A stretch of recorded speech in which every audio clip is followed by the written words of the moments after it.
Joel Berman reading a short story. T-Rex. I have always been amazed with the arrogance of humans.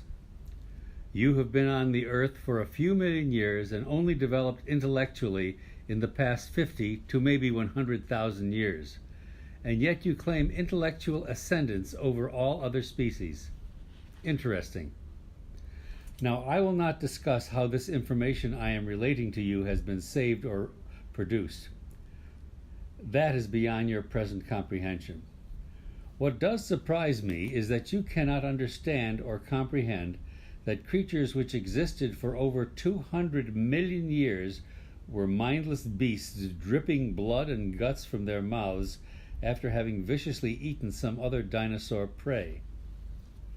While we were not gifted with physical attributes which would allow us to create structures or leave written or vocal records, we did have an extensive intellectual life developed over millions of years, which the humans of your time cannot even comprehend.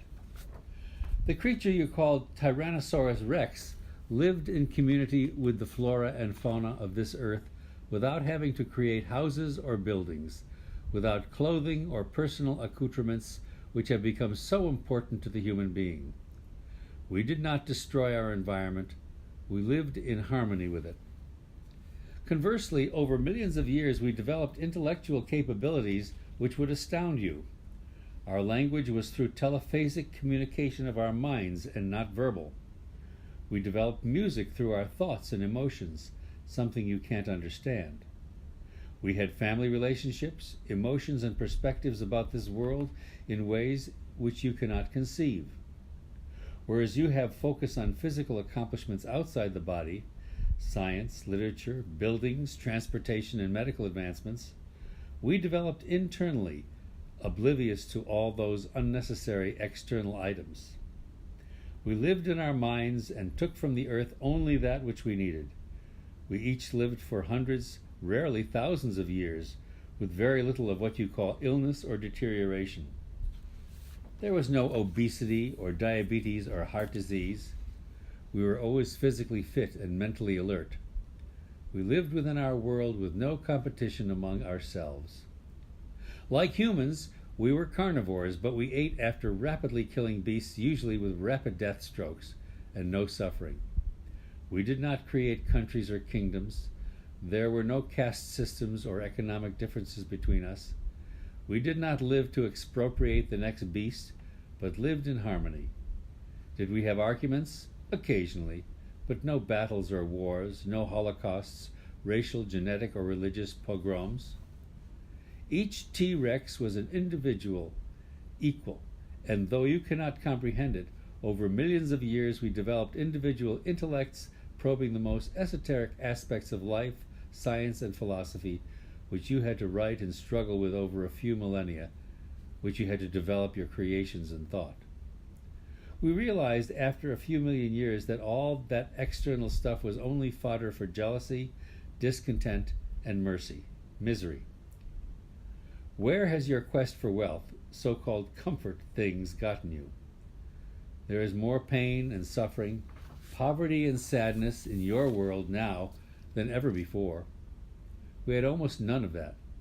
As a result, we never sought to build or create things external to our minds. Thus our front arms were small and relatively useless for doing the artistic things which you treasure, such as art and music, and creating machines which will eventually destroy you. But the fact that you actually can't conceive that a dinosaur, your word, species, which has existed for 200 million years, could have developed as we in fact did, is only a sign of your ignorance and arrogance. We had colossal memories and no need to record anything. We created music and literature and art in our minds, which we learned to transfer to everyone around us without need for external things. We ate what we needed, lived and loved, without hatred, litigation, need for money or savings or retirements, a thing which makes me laugh when I think of the stupidity of it all. We died because of the comet which hits the earth, and that was truly a sad happening. But remember that as a species, we existed for millions of years and developed an intellectual world which I doubt you will ever achieve. You are too dependent on external things and won't develop your minds as a result. You focus on external wealth without realizing that there is an internal wealth in your minds which apparently will never be tapped. You are destroying the planet of which you are an intimate part, believing you are the only important species.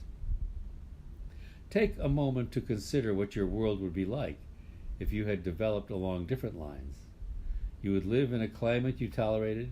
You would have enough food, no wars, no government, no money or taxes or institutions, no armies or class distinctions, no obesity or theft or envy, no desire for other people's things, no murder of your species or prisons or executions, no autocrats or religions, just cohabitation of your world as we did for so many millions of years. It is impossible for you to understand how we produced intellectual productions akin to your art, literature, opera, music, and other creative things merely in our own minds. We had our Shakespeares, our Leonardos, and our Verdis, but in an intellectual and spiritual sense, which you have not yet achieved, and have several million years to go before you will achieve that ability. And you measure brain size thinking that is the defining quality of intellect. How stupid and wrong you are. I can assure you that the beast you call Brontosaurus, with a tiny brain case, had developed more intellect and knowledge than any human alive today. I remember the destruction of our species so many millions of years ago, and my only sadness is that we could not have prevented that in some way.